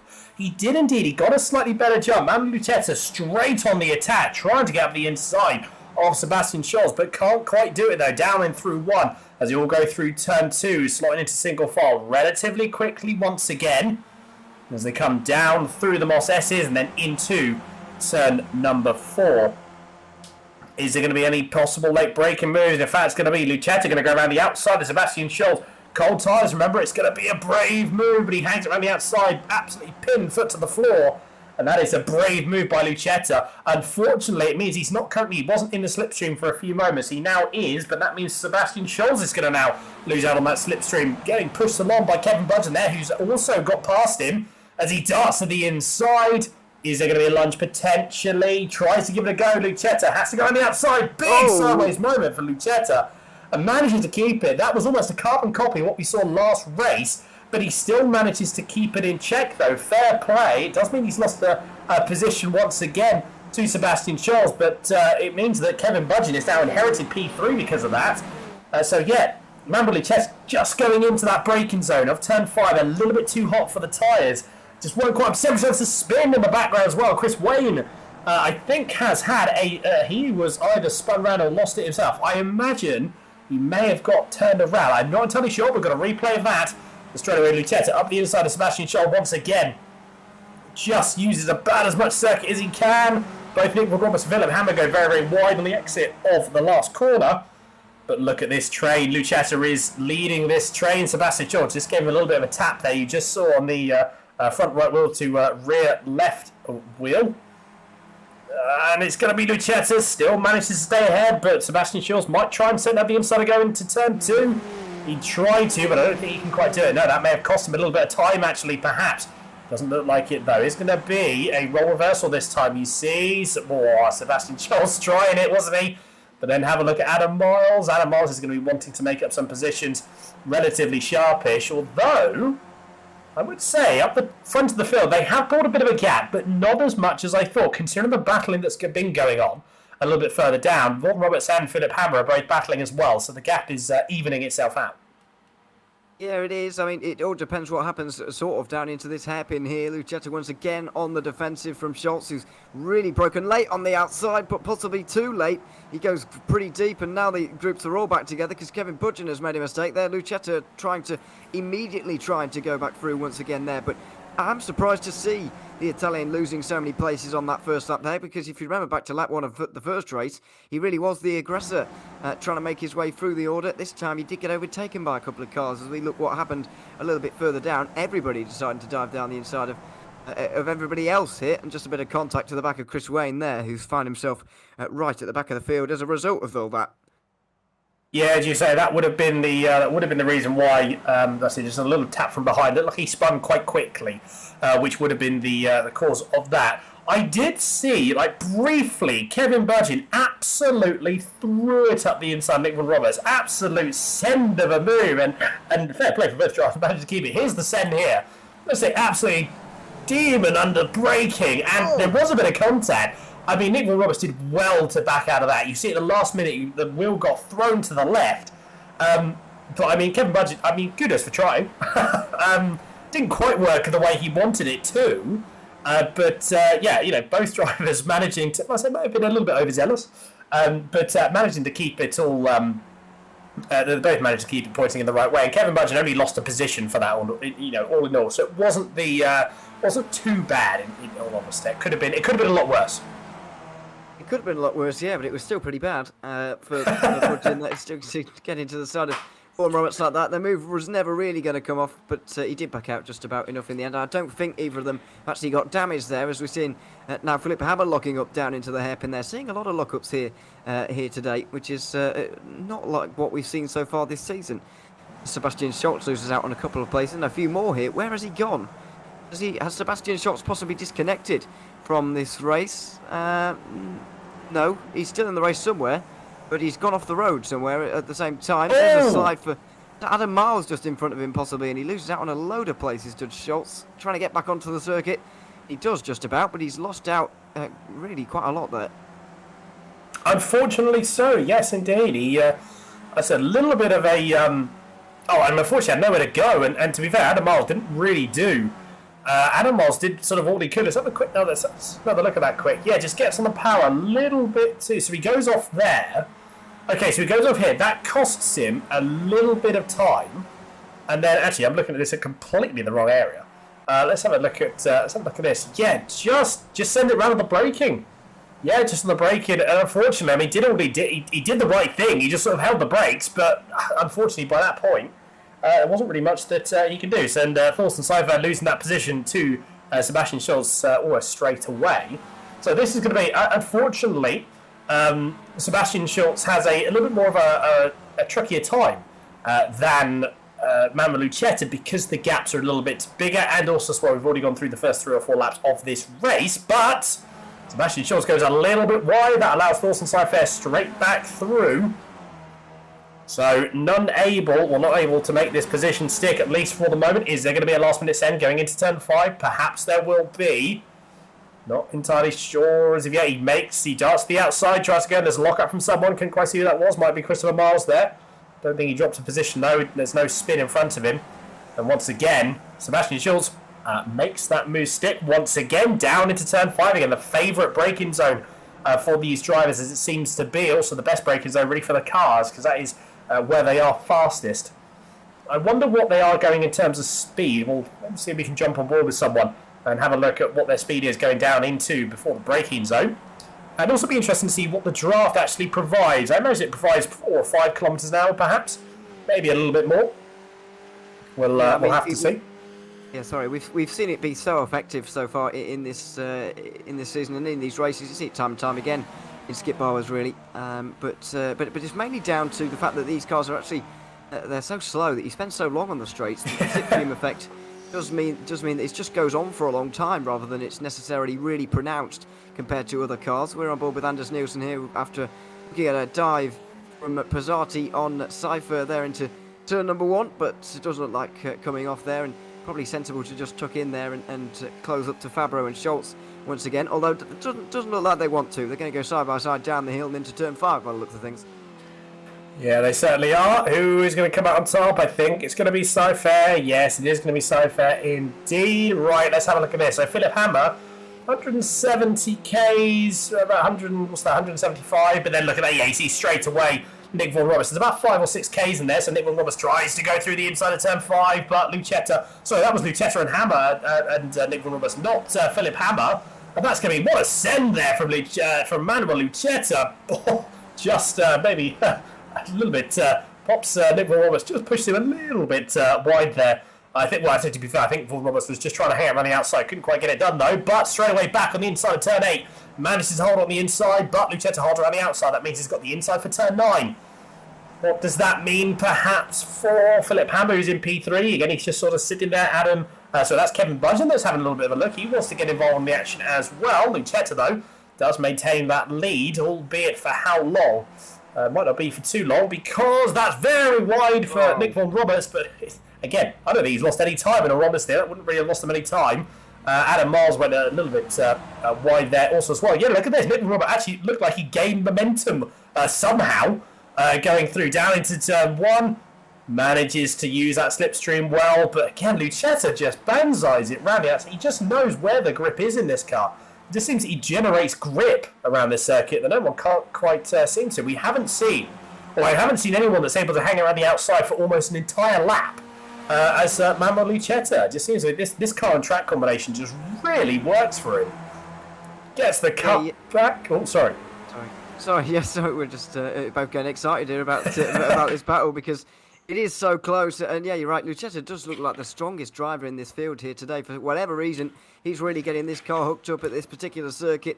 And his racecraft as well is on point once again as Philip Hammer just tries to sneak around the outside of Vaughan Roberts here on the inside line, who's still trying to defend a lead here from Lucetta. The two of them side by side as they were here 1 lap ago. But once again, it looks like Vaughan Roberts is going to lose out. Outside line, gets all over the gravel again, but loses out on the place. These cars really do just seem to skip over this gravel and not really lose out on too much momentum at all. As you were referring to earlier, it's keeping these guys all very close indeed as they run through the final few hairpins of this lap now, still side by side. Well, they are indeed now riding on board with the time and towel has been removed just to allow you a little bit of an easier viewing here. But yeah, best seat in the house. Again, Philip Hammers just sort of watching it all unfold in front of him. And again, in the position that he's in now, he will still indeed take the championship. So, you know, as much as he wants to have a bit of a battle, in some areas, what's the point? At the end of the day, if I was him, I'd almost be wanting to just sit behind and just watch what happens here.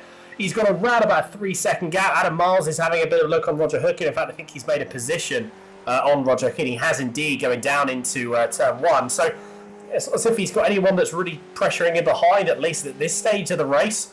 They're nearly getting to the halfway point. In fact, next lap will be the halfway point, I believe. On the next couple of laps, sorry. Yeah, I would just, I'd be sitting there and right back on board now with Philip Hammer, we can see there. So this is where it gets interesting because you see there's about, I'm pretty sure everyone, the top 4 here all had different lines going through turn 4. It's such a wide corner, especially in a car like this. You can take pretty much whatever line you decide and you can manage to gain or lose time in certain areas. It evens out all towards the end. Is there going to be a bit of a send from Kevin Budden? He tried to do it once before. That's going to be a brave send.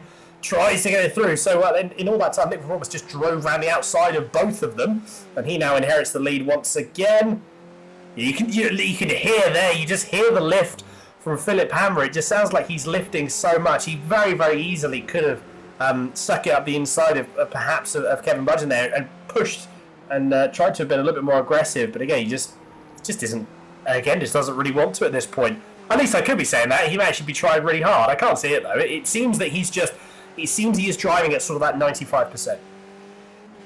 Yeah, I mean, Hammers looks pretty much like he's been driving within himself for the entirety of this race here tonight, for obviously reasons of the championship, of course. But the guys in front really battling very hard indeed. Kevin Budden did think about that dive down the inside, 3 wide into the hairpin, but didn't go for it in the end. I think it was sensible, really. And rather than Nick Vaughan Roberts being able to really drive on the outside of them there, I do feel like Lucetta and Budgen just maybe backed off slightly, thinking, yeah, this is not quite worth it. We're still in the first half of this race, although that is about to change as we get to the half distance now. I think it should be about 16 laps once again, or maybe 15, who knows, really. What kind of pace we're going to get on with here. But further back, what I have noticed is Torsten Seifert and Anders Nielsen into the pit lane. Now, there's no pit stops required or needed even in this race here today, so clearly there's been some sort of problem for those two, or some sort of incident, and there it is, my goodness. I mean, that didn't go quite to plan, unfortunately. I'm guessing Anders Nielsen just got, I just almost got sucked into the additional speed that carried in, and maybe just not paying attention quite to where the braking zone was, maybe a little bit fixated on Seifert in front, and obviously that was certainly the cause of that. Not the best way to end the final race of the season. That would have put them out. Thorsten Seifert is back out on circuit. Anders Nielsen, I'm sure, will also be back out on circuit in a few moments' time. But yeah, that was something that not particularly ideal. A bit of a shame there for both drivers. But looked to me, perhaps could be wrong. It just looked, again, paying a little bit too much attention on that braking, or trying to maybe like adjust your vision, or again, something may have distracted you at the point. I've been in that position before where I've looked down, or I've looked at something and then looked up, and at that point, obviously the person in front has braked. It only takes a second, and then less than that. It takes tenths of seconds, and that is it. And I think I've just seen, that's Nielsen out in front, ahead of this pack now. Nick Vaughan still maintaining this lead though. I thought Lucetta would have successfully made the move back past, but just doesn't seem to be the case at the moment. So he is managing to stay ahead. Again, this is such a great camera angle on board, being able to watch. Again, we've just got such a good camera angle to be able to see exactly what's going on.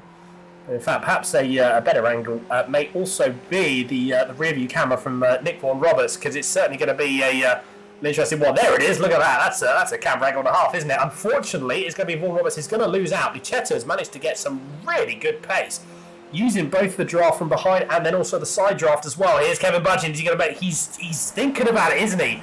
He's always thinking about it, but he just hasn't quite. And that was a position where he probably could have made that if he really had wanted to. He needs to be committed at that point.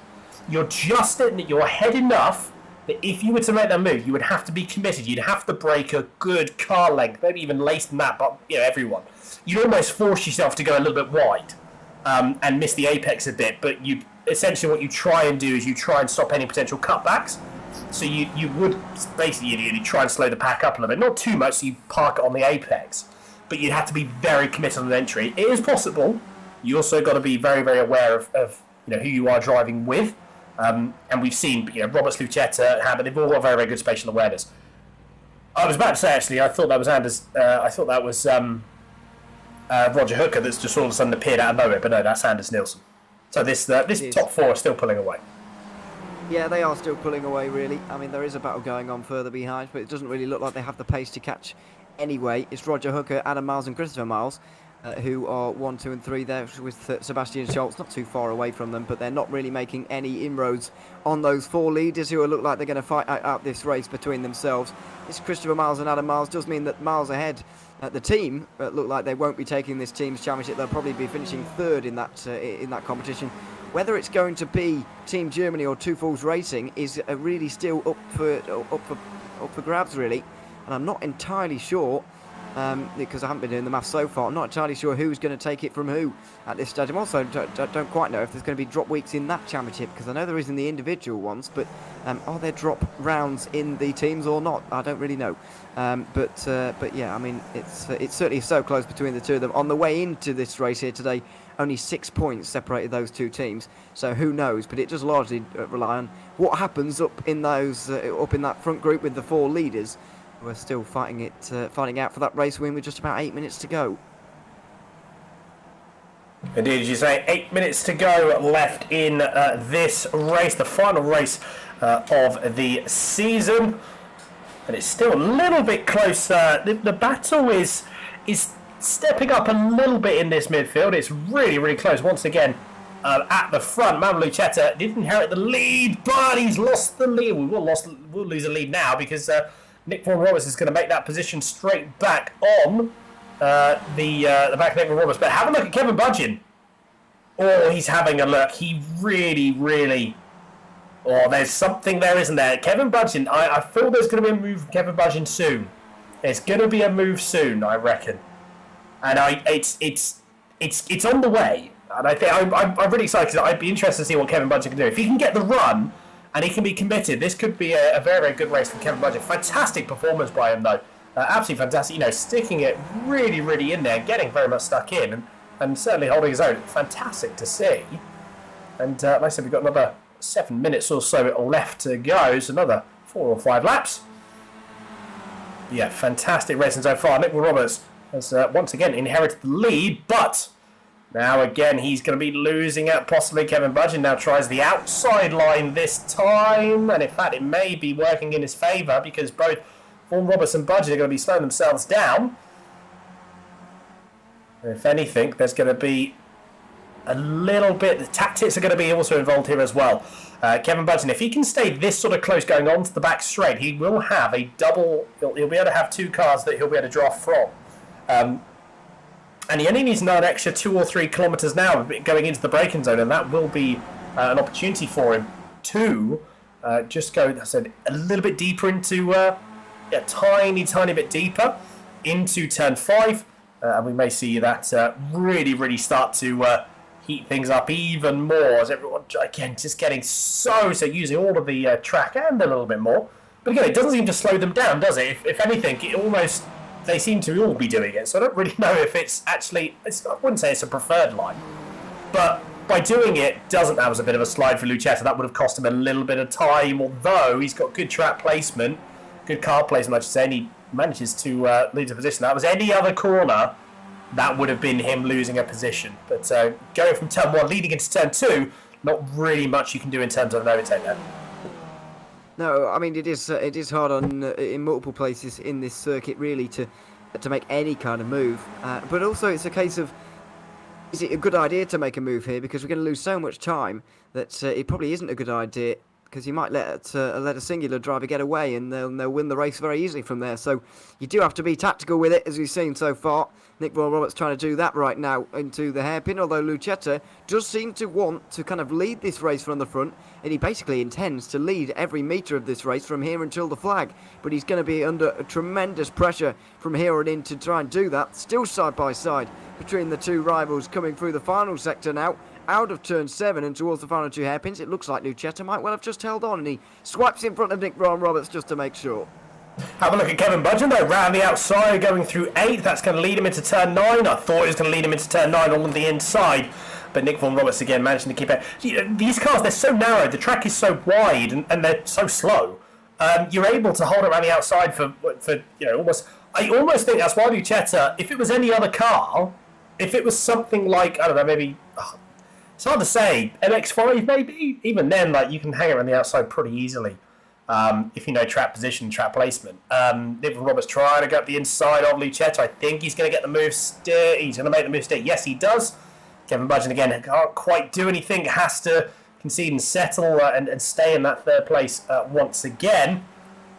Just needs a little bit more aggressive battling between Lucchetta and Vaughan-Roberts. Then Kevin Budgeon is just going to be there. He's any mistake by these two drivers, it's going to be it. Although Kevin Budgeon tries to go on the outside, down through 4. Is he going to get a wide line, try and get through the cut back? Keeps around the outside, though. Interesting tactic from Kevin Budgeon. He switches it up a little bit this time. Although Lucchetta, they're managing to, again, keep the speed through. But it is going to be, I think Budgeon's going to have a bit of a look here because he's got the slipstream, whereas Lucchetta does not. They're going to be side by side. I don't think it's going to be enough. You see Lucchetta just moves over to the left a little bit. That's close. You see Lucchetta move over to the left a little bit to to stop Kevin Budgeon for taking his what would be a more normal race line to try and cut in a bit earlier. So he was using all of the available track Lucchetta was able to use. He was using all of it and getting a little bit closer to Kevin Budgeon. So he was controlling that entry there. So admittedly, he did lock the brakes up, but he was still able to carry that little bit more pace in there. So again, there's that track utilisation. There's utilising all of what's available to you. There's no point hanging it right on the inside there, because what's going to happen is the person on the outside is going to be able to take almost their normal racing line and carry so much more speed. By moving over to the left, you're almost blocking the person on the left for turning in any earlier or anything like that, and you're opening the corner up more for yourself, even though you're on the inside. So you're negating the time loss there. And that's also something that when it comes to racecraft and race tactics, very, very important to do. Very important to do. And if you can master something like that, it's amazing how much more in control you feel throughout a race. Yeah, I mean, once again, like, it always comes back in this series, particularly to the racecraft. You have to speak about it in terms of other races that you see in other championships, both real life and in sim racing. Pace can win you a race, just pure pace can win you a race, but racecraft is so much more important in these cars than they are in any other, as we've spoken about time and time again, and we're seeing it at the moment. It's a very, very entertaining form of racing, and we're seeing it again here with Nick Vaughan-Roberts trying to defend from the front now with only 2 minutes to go. It's going to be 1 to go when we get to the line. Lucchetta and Budgeon doing everything they can to take this race win off of him, and that's why we're getting down towards the end. That's why 3 wide into the hairpin is now acceptable, and Manuel Lucchetta looks like he's going to storm through the middle here to take the lead on the penultimate lap. Kevin Budgeon might well follow him through, although Nick Vaughan-Roberts is going to fight him for it. They have to be careful there. If they fight too much side by side, then they're going to let Manuel Lucchetta get away.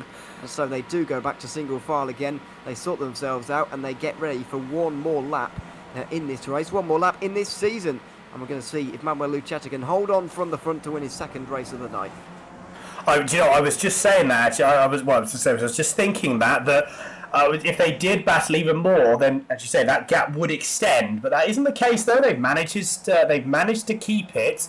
And they have managed to get that position down. But final lap this is.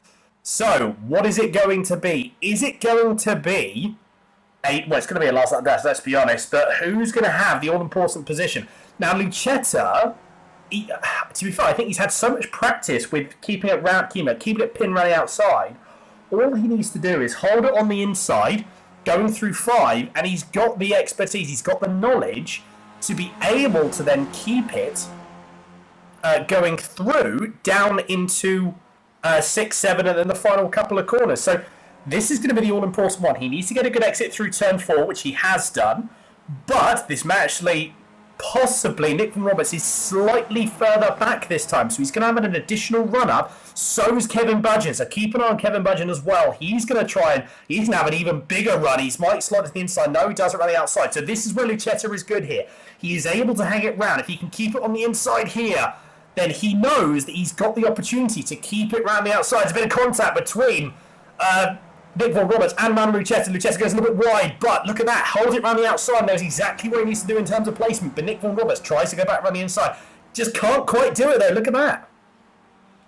Yeah, can't quite do it. Lucetta looks like he's still going right to the inside to defend again. For Roberts, if he can go around the outside here, he might be able to stick it up the inside at the final hairpin of the race, but can't quite do it there. Into the final couple of corners, it looks like Lucetta will just about hold on. Yes, he will indeed. One more corner to go for Lucetta. And as long as he can hold it through this last corner, in fact, there we go. Yes, so Lucetta will be taking race number 2 victory. It's going to be a drag race to the line, but it's going to be in vain, though, for the final 3. Look at that, coming across the line with about 7/10 of a second between them. Yeah, Lucetta, Vaughan Roberts, Budgeon, and then Hammer. Very, very good stuff indeed. Roger Hooker and Sebastian Scholz were closer towards the end of the race as well. Apologies we weren't on them too much. But again, just that front, the battle at the front was just going on. So many things could happen there. Chris Wayne taking an interesting line through the final corner for the final time. And he manages to, again, 4/10 of a second. That's an interesting way to finish the race from Ivan Fabra there. And to finish the championship straight into the wall. There we go. I mean, if you want to... well, that's the damage model for a Skip Barber there, as you've seen. Yeah, really, really impressive stuff. Nail-biting stuff all the way through the race. But yeah, Lucetta just had the track placement. He just had the car placement down. Like, he just had so much confidence that he knew exactly where to hold it around the outside. And when you've got confidence like that and your races are with that amount of confidence, it's tricky. It's tricky to do something different because... as much as these cars are great because you have an opportunity where the cars are a little bit slower, so you've got more opportunity to race. At the same time, it can actually be difficult to switch up your driving style because you've got to keep momentum up. So there's only really sort of one driving style you can do in a way. It's all very difficult, of course, to try and get it right. But yeah, we've seen the very best here once again here tonight. We obviously believe that Philip Hammer will take the championship. Manuel Lucetta and Nick Vaughan Roberts, by the way, have actually scored the same amount of points here today. So Vaughan Roberts looks like he will be second, with Lucetta third and Miles fourth. So in terms of the standings, it looks like they are going to remain the same, 1, 2, 3 and 4 from what we saw coming into today.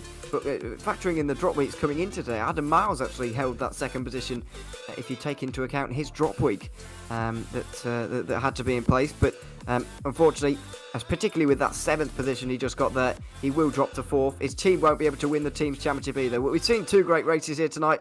This circuit has lended itself to some of the best Skip Barber racing we've seen all season.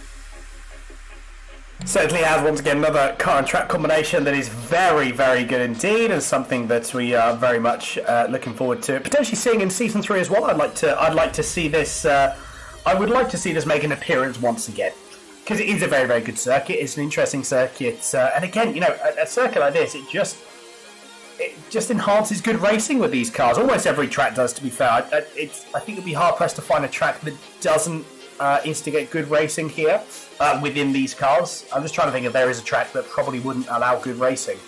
Maybe something like Daytona, because it's just so big. I still think that would be quite interesting. It probably would actually, yeah. There is a crash though. There may be a sort of a horrific crash. I suppose the only other one would maybe like Le Mans, just because again a lap would be 6-7 minutes long. But then again, Nürburgring, there isn't a track that I don't think would give good racing. That wouldn't give good racing with these cars. So it'd be interesting to see what season 3 goes. Like I said, Penny Simonson saying it's going to be bigger and better. So bigger could mean lots of things. Could mean longer races. Could mean a more variety of races. Could even mean just a longer championship in itself. There's 7 rounds here, which is a good length for a championship. I think a 10-round championship is probably something that would be a nice little sweet spot for everyone. It's not too long. Because that's one thing actually that we tend to find, especially when it comes to sim racing and commitments, etc. Is this is a hobby for a lot of people, and because it's a hobby, having a championship that is a little bit longer, championships that are like 15, 16 races, it's a big commitment. It's a big commitment. So there's certainly a sweet spot with these guys. Right, we have one interview. Very, very quickly, we'd like to have a quick chat with Mr. Nick Vaughan Roberts.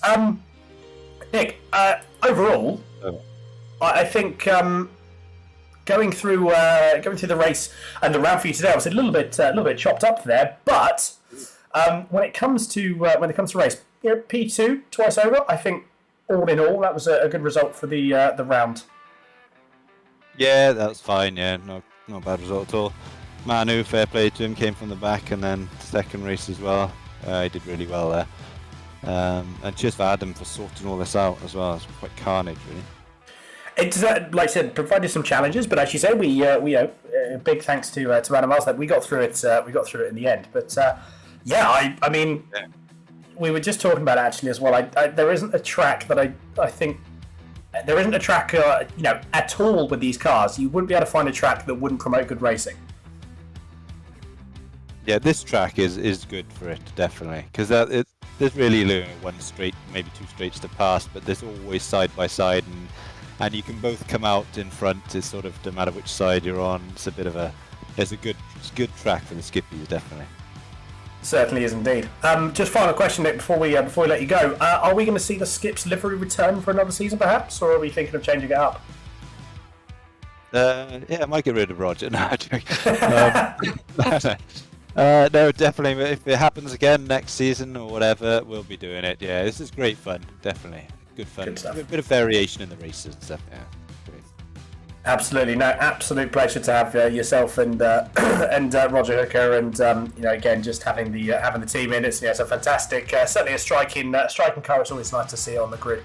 But no, Nick, thank you very much. Pleasure as always, and we'll catch up with you. Yeah, thank you guys as well for hanging on today as well, and the whole season. Appreciate it. No problem. Happy to oblige. Fantastic stuff, Nick. Take care. We'll see you soon. Yep. Cheers. Thank you. Cheers. Oh, well, there we are. I think that is everyone we're going to have a chat to, actually. We can't see anyone else in the waiting room. So I think we probably should wrap it up. It's been a slightly longer stream than we were anticipating initially. But all in all, though, I think, all things considered, a good race to end the season. Yeah, absolutely. A good couple of races to end the season on there. And we can only hope for more of the same kind of racing in Season 3 as well. I'm sure it will be, obviously, a better championship than we've already had here in Season 2, which has been very enjoyable, but in the end there was only going to be one winner. Philip Hammer, I believe, very rough maths, 39 points ahead of Vaughan Roberts, factoring everything in terms of drop weeks and everything. Let's see if he will be challenged a little bit further maybe throughout Season 3, or whether it will be all for him again. But very much look forward to finding out, and very much look forward to Season 3, because it's been very, very enjoyable indeed. Absolutely so. Very, very true indeed. But we do unfortunately have to wrap it up there. Thank you all so much for sticking around with us for this broadcast and for this championship as well. Absolute pleasure to have everyone watching, commentating, and commenting and getting involved. We hope to see you next season for what is going to be a bigger and better championship for Season 3 of the Skip Barber World Cup. But we will sign off for Season 2 here. Thank you all. And again, thank you to Ewan for being with us for this season. A pleasure, as always. And we will see you next time, which hopefully won't be too far away. But until then, as always, take care, stay safe.